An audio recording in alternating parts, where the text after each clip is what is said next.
Yeah, friends, let's go to the third part of the age of industrialization. In this part, we'll study about the industrialization in the colonies. ठीक है, अभी हमने great Britain के industrialisation के process को समझा. अब हम यहाँ कॉलोनीज में क्या हुआ था वो हम समझेंगे. ठीक है, तो आपको पहले पता होगा, आपने ये मतलब वेग सुना ही होगा कि इंडिया जो था वो मेजर सिल्क और कॉटन का एक्सपोर्टर था पहले ज़माने में. ठीक है, ये बात सच्ची है. और उस समय हमारा माल पंजाब के रास्ते Afghanistan, eastern Persia, central Asia तक जाता था. और सूरत के पोर्ट के थ्रू जो वेस्टर्न पार्ट ऑफ इंडिया में है वहाँ से वो अफ्रीकन नेशन को जाता था. और जो ईस्टर्न कोस्ट पे जो ईस्टर्न साइड पे मसूलीपट्टनम है जो कोरोमंडल कोस्ट पे है, और हुगली जो वेस्ट बंगाल में है अभी आज की डेट में, उससे ईस्टर्न एशिया में ट्रेड हुआ करता था. ठीक है, और हमारा जो सिल्क का क्वालिटी और कॉटन का क्वालिटी होता था हाईएस्ट ग्रेड का होता था. इस वजह से हमारा वर्ल्ड मार्केट में हमारे सिल्क और कॉटन का डिमांड था.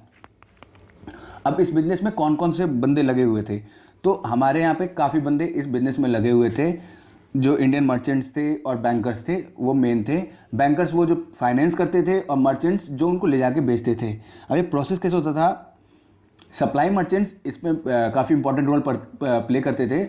What they used to do it कि वो लोगों को, वीवर्स को पैसे देते थे, उनको रॉ मटेरियल अवेल कराते थे, या रॉ मटेरियल अवेल करने के लिए वो उन्हें पैसे देते थे.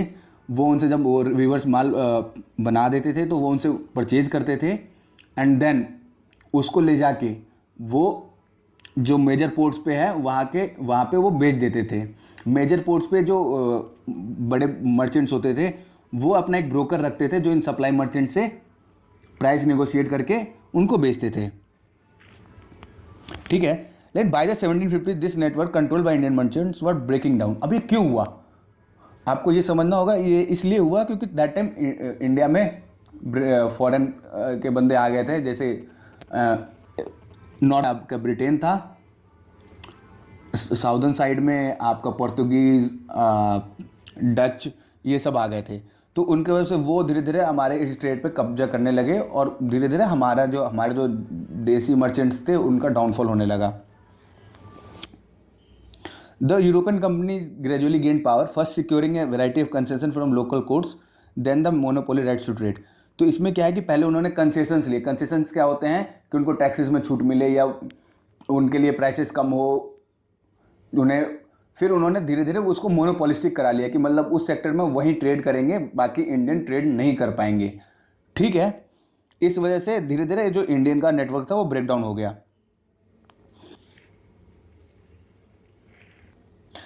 इसकी वजह से क्या हुआ, जो अपने ओल्ड स्पोर्ट्स थे जो सूरत में थे और हुगली वाले थे वो उनका डिक्लाइन होने लगा, और हमारे एक्सपोर्ट्स श्रिंक होने लगे. और जो लोकल बैंकर जिन्होंने माल के लिए पैसे देते थे वो बैंकरप्ट हो गए, क्योंकि उन्होंने पैसे दिए, उनका किसी माल आगे खरीदा नहीं, वो क्योंकि एक्सपोर्ट हुआ नहीं, तो धीरे धीरे वो करके बैंकरप्ट हो गए. इसकी वजह से क्या हुआ कि in the last years of 17th century, मतलब 1780, 90 और 1800, the gross value of trade that pass through Surat had been 16 million. सोचो, मतलब 17th सेंचुरी 1680, 1690, 1700 तक हमारे 16 मिलियन का हम एक्सपोर्ट करते थे जस्ट फ्रॉम सूरत पोर्ट. लेकिन वो क्या हुआ 1740s तक, जब ये आए 1740s तक, जब ब्रिटिश और वो डच आ गए थे, तब तक इनकी वैल्यू स्लम्प होकर 3 मिलियन हो गई. मतलब आप कह सकते हो 20% तक की वैल्यू आ गई. While Surat and Hooghly decade, ठीक है, बॉम्बे एंड कोलकाता ग्रीव, क्योंकि ये मेजर एक्सपोर्ट सेंटर शिफ्ट होके सूरत और हुगली से बॉम्बे एंड कोलकाता हो गए थे, जहाँ पे ब्रिटिशर्स और पोर्तुगीज का कब्जा था. नाउ इसकी वजह से व्हाट हैपेंड टू वीवर्स, अब हम इसके बारे में पढ़ेंगे.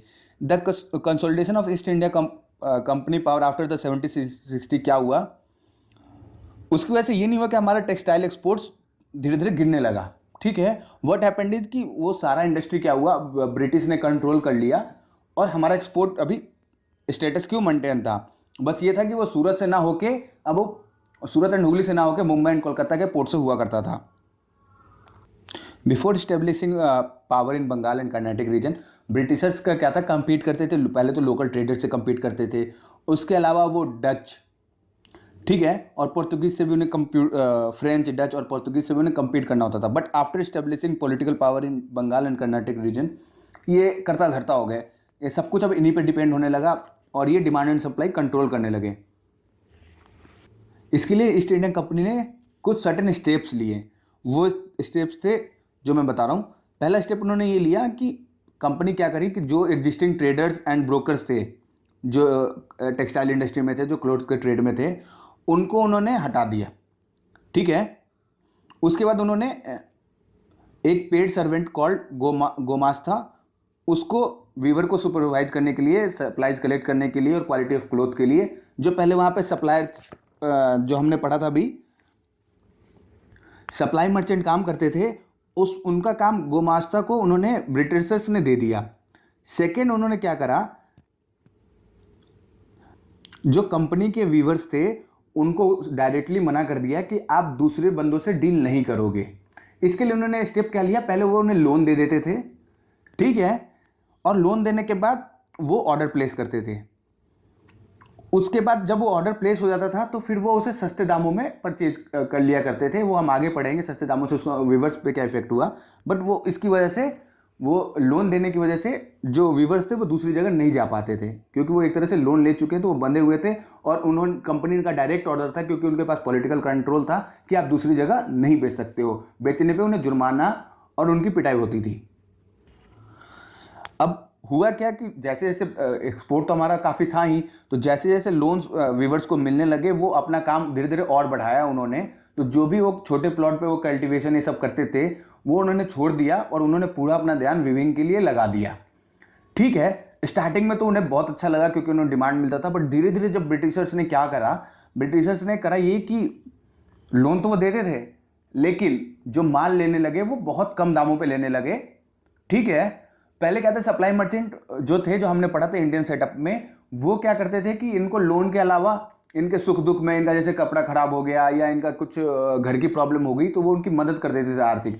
बट गोमास्ता बीइंग फ्रॉम जो ब्रिटिशर्स थे ये उनसे कट ऑफ थे एक तरह से, वो उनको जानते नहीं थे जितनी अच्छी तरह से सप्लाई मर्चेंट जानते थे, तो ये उनकी मदद नहीं कर पाते थे, जिसकी वजह से काफ़ी हिस्सों में गोमास्ता और वीवर्स के बीच में क्लैशेज रिपोर्ट होने लगी। और होता यूँ था कि गोमास्ता सिपोइज को ले जाते थे, प्यून्स को ले जाते थे और उससे वीवर्स की पिटाई करवाते थे जब वो अपना माल टाइम पे नहीं दे पाते थे। तो इन लड़ाइयों की वजह से क्या हुआ, वीवर्स क्या करने लगे कि वो अपना गांव छोड़ के दूसरे गांव में जाके या तो वीविंग स्टार्ट करने लगे जहां पे उनके रिलेटिव रहते थे, या वो ये सब छोड़ के अपना कल्टीवेशन या एग्रीकल्चर सेक्टर में लेबर बन गए, क्योंकि उन्होंने अपनी खेती तो पहले ही छोड़ दी थी। ठीक है। या इनके पास स्मॉल प्लॉट ऑफ लैंड होता था, तो या तो इन्होंने अपने दूसरे गाँव में जाके सेटअप कर लिया, या फिर उन्होंने छोड़ दिया, कहा कि हम नहीं करेंगे भैया, हम अब लेबर का रोल करेंगे, वीविंग नहीं करेंगे। इस पार्ट में हम पढ़ेंगे कि कैसे मैनचेस्टर मतलब मैनचेस्टर में कपड़ों के मिल्स काफ़ी थे, वो इंडिया आए और उससे हमारे पे क्या इफेक्ट हुआ। अब हमने पढ़ा था कि लास्ट पार्ट में कि ब्रिटिश में अब तक वहाँ पे इंडस्ट्रियलाइजेशन हो चुका था और वहाँ पे अब काफ़ी संख्या में वो अब एक्सपोर्ट के लिए देख रहे थे, वो एक्सपोर्ट कहाँ करें, किस कंट्री में करें। तो सिंस इंडिया उस समय तक कॉलोनाइज कंट्री एक तरह से हो गया था, क्योंकि मेजर पॉलिटिकल पावर्स अब ब्रिटिश के पास आ गए थे, तो हुआ यूँ कि हम पहले एक्सपोर्ट करते थे।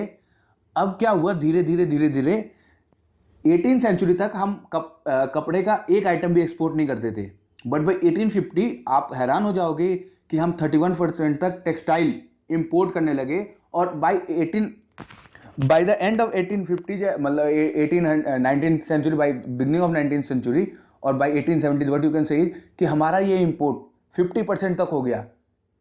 टेक्सटाइल सेक्टर का इंपोर्ट टोटल इंपोर्ट्स का 50% कंस्टिट्यूट होने लगा। तो सोचो इसकी वजह से हमारे अब देसी मर्चेंट्स का या देसी वीवर्स का क्या हुआ होगा। अब हम ये पढ़ते हैं। अब इनकी वजह से, क्योंकि अब मैनचेस्टर मतलब मिल्स के कपड़े अब इंडिया में आने लगे थे, इससे क्या हुआ, पहले ही हमने पढ़ा था कि हमारे जो वीवर्स थे उनका एक्सपोर्ट का मार्केट डिक्लाइन हो रहा था, लेकिन वो बेचारे कम से कम इस पे थे कि भैया वो अपना माल देश में बेच लेंगे, इस वजह से वो उनकी ज़िंदगी चल जा रही थी। बट जैसे जैसे अब माल, मैनचेस्टर का माल या मिल्स का माल अब इंडिया आने लगा, जो व्यूवर्स जो इंडियन मार्केट पे डिपेंडेंट थे उनके यहाँ भी अब वो सेम कहानी हो गई, वो उनका बिजनेस ठप हो गया। अब क्या हुआ कि बाय द 1816 इंडिया के व्यूवर्स के पास एक और प्रॉब्लम आ गई। हुआ यूँ क्योंकि आपने पढ़ा है कि वहाँ पे आपने जब ब्रिटेन इंडस्ट्रियलाइजेशन में कि वो रॉ मटेरियल इंपोर्ट करते थे और फिनिश गुड्स एक्सपोर्ट करते थे। तो रॉ मटेरियल वो इंडिया से हम कॉटन के वन ऑफ द इंडिया का लार्जेस्ट प्रोड्यूसर था, फाइनेस्ट क्वालिटी का प्रोड्यूसर था कॉटन का। तो वो इंडिया से कॉटन इंपोर्ट करने लगे, ठीक है, और इसी बीच अमेरिका में सिविल वॉर ब्रेकआउट हो गया, जो अमेरिकन इंडिपेंडेंस के नाम से आप जनरल जानते हो। तो वहाँ क्या हुआ कि उसकी वजह से अमेरिका का जो सप्लाई आता था ब्रिटेन को, वो ख़त्म हो गया। इसकी वजह से ब्रिटेन पूरी तरह से इंडियन पे डिपेंडेंट हो गया और उन्होंने इंडियन से कॉटन इंपोर्ट करने लगे। अब हुआ यूँ कि इंडियन से कॉटन इंपोर्ट करने लगे तो वीवर्स के लिए, क्योंकि वहाँ पे अब डिमांड ज़्यादा हो गई, सप्लाई तो लिमिटेड थी, उतनी ही थी, इसकी वजह से जो कॉटन के थे वो प्राइस बढ़ गए।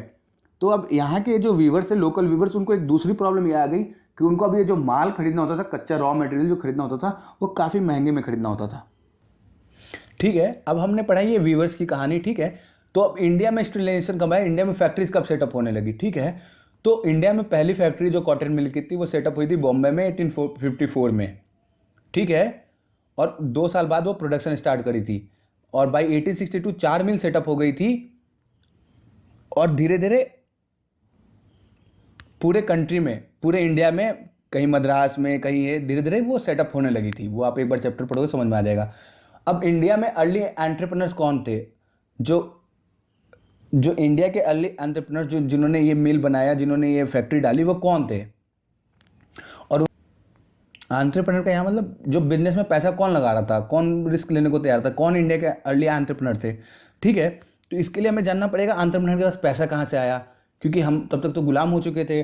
तो उन्होंने पैसा किस बिजनेस में कमाया। तो होता यूँ था कि हम उस समय हमारा टी बिजनेस काफ़ी ग्रोन था। ठीक है, तो हम टी और ओपीएम इंडिया प्रोड्यूसिंग कंट्री था, आपने वो पढ़ रखा है। ठीक है, तो हम अपन क्या करते थे, हम ओपीएम जो है वो चाइना को देते थे और चाइना से टी खरीदते थे और वो इंग्लैंड में सप्लाई करते थे। इसमें क्या हुआ, जो बहुत सारे इंडियंस थे वो जूनियर प्लेयर्स बन गए। वो क्या करते थे, इसके लिए पैसे देते थे या सप्लाई मतलब माल खरीदते थे। ओपीएम का माल लोग किसानों से खरीद के ब्रिटिशर्स को दे देते थे। ठीक है, या फिर शिपिंग का काम करते थे या उनकी जहाज़ें होती थी। ठीक है, इनसे जिन्होंने पैसा लगाया उन्हें क्या करना था, उन्हें इंडस्ट्रियल एंटरप्राइज खड़ा करना था, मतलब इंडस्ट्री सेटअप करनी थी। जैसे इन बंगाल द्वारकानाथ टैगोर थे, जिन्होंने फॉर्च्यून अपना जो पैसा कमाया था वो चाइना ट्रेड से कमाया था। उसके बाद वो इंडस्ट्रियल इन्वेस्टमेंट करने लगे, मतलब फैक्ट्री सेटअप करने लगे। ठीक है, लेकिन 1840 के क्राइसिस में उन्होंने अपना सारा पैसा खो दिया। Bombay parties like Dinshaw Petit and Jamshedji Narasimha Tata, उन्होंने अपना एक इंडस्ट्रियल एम्पायर, यही टाटा है, ये टाटा ग्रुप के फाउंडर है जमशेदजी नरसिम्हा टाटा। ठीक है, तो इन्होंने अपना इंडस्ट्रियल एम्पायर शुरू किया था और इनका भी जो पहला का जो अर्निंग था वो वहीं एक्सपोर्ट टू चाइना और बाकी cotton raw shipment to England, इन्होंने पैसा कमाया था। तो ये स्टार्टिंग में बता रहे सारे जो इंडियन इंटरप्राइजेस थे जिन्होंने पैसा बनाया, वो उन्होंने चाइना ट्रेड से और कॉटन के रॉ मटेरियल सप्लाई से पैसा बनाया और वो धीरे धीरे इंडस्ट्री सेटअप करने में वो पैसा लगाने लगे। जैसे ही धीरे धीरे कॉलोनियल कंट्रोल हमारे ऊपर हावी होने लगा, तो ठीक है, तो जो स्पेस विद इन विच जो इंडियन एंटरप्रेन्योर्स थे, जो काम कर सकते थे, इंडियन मर्चेंट्स काम कर सकते थे, वो श्रिंक होने लगा। ब्रिटेन ने हमारे जो इंडियन मर्चेंट्स थे उन पर सीधे कह दिया कि आप यूरोप के साथ मैन्युफैक्चर्ड गुड्स जो भी हैं उनमें डायरेक्ट डील नहीं करोगे, आप उन्हें नहीं बेचोगे। तो आप कर क्या सकते हो, आप बस रॉ मटेरियल सप्लाई करो और उसमें ही आप ये रहो। तो उसके बाद जब फर्स्ट वर्ल्ड वॉर तक जो हमारी इंडिया की सबसे लार्जेस्ट सेक्टर की जो इंडियन इंडस्ट्रीज थी वो सारी ब्रिटिशर्स थी और वो थी Bird Heilgers and company, Andrew Yule and Jardine Skinner and company. इन तीनों कंपनी में कोई भी इंडियन नहीं थे, सारे तीनों ब्रिटिशर्स थे। अब इन मिलों में काम करने के लिए वर्कर्स कहाँ के आए। ठीक है, तो फैक्ट्री जब सेटअप हुई, खासकर अभी हम कॉटन का ही बात पढ़ रहे हैं, तो कॉटन का जब फैक्ट्री सेटअप होने लगी तो लेबर्स की डिमांड होने लगी। जैसे बाई 1901 इंडिया में 5,84,000 वर्कर्स थे, जो 1946 तक होते होते 24,36,000 तक पहुंच गए थे। समझ लो कितना ग्रोथ हुआ, 5 फोल्ड ग्रोथ हुआ इन जस्ट 45 ईयर्स। इनिशियली क्या हुआ, स्टार्टिंग में जो भी लेबर आते थे वो उस डिस्ट्रिक्ट के आसपास से आते थे। मान लो कानपुर में मिल सेटअप हुई तो वो जो लेबर होता था कानपुर के सराउंडिंग डिस्ट्रिक्ट से ही होता था, कानपुर के डिस्ट्रिक्ट से ही सराउंडिंग गाँव से होता था, कानपुर के गाँव से होता था। ठीक है, लेकिन जैसे जैसे न्यूज ऑफ एम्प्लॉयमेंट स्प्रेड तो लोग बहुत दूर दूर से काम करने के लिए वहाँ जाने लगे। जैसे यूनाइटेड प्रोविंस, आज का डेट का यूपी फॉर इंस्टेंस वहाँ के labour textile mills of Bombay और जूट मिल्स ऑफ कलकत्ता में जॉब करने के लिए जाने लगे। लेकिन अब क्या था कि देखो लेबर्स तो बढ़ रहे थे, लेकिन हमारे पास जो सप्लाई थी लेबर की वो ज़्यादा थी, आज भी ज़्यादा है। तो उस समय दिक्कत ये हुई कि लोग जॉब मांगने वाले काफ़ी थे, लेकिन जॉब की वैकेंसी काफ़ी कम हुई थी। तो इसके लिए ब्रिटिशर्स ने क्या करा, एक जॉबर अपॉइंट करा। ठीक है, जॉबर जनरली वो होता था एक उस फैक्ट्री का सबसे पुराना वर्कर होता था, जो उसका ट्रस्टेड होता था, और वो फिर जॉब के लिए बंदों को रखता था। अब आप देखो उसके पास अथॉरिटी आ गई कि वो किसको लेगा किसको नहीं लेगा। तो उसके चक्कर में वो क्या करने लगा, वो उनसे मिठाइयाँ लेता था, फेवर लेने लगा, पैसे लेने लगा, और इस हिसाब से जॉबर जो हो गया एक काफ़ी इंपॉर्टेंट पर्सन हो गया एक फैक्ट्री में। फोर्थ पार्ट यहीं पे खत्म है, आगे हम fifth part and six part अगले पार्ट में करेंगे।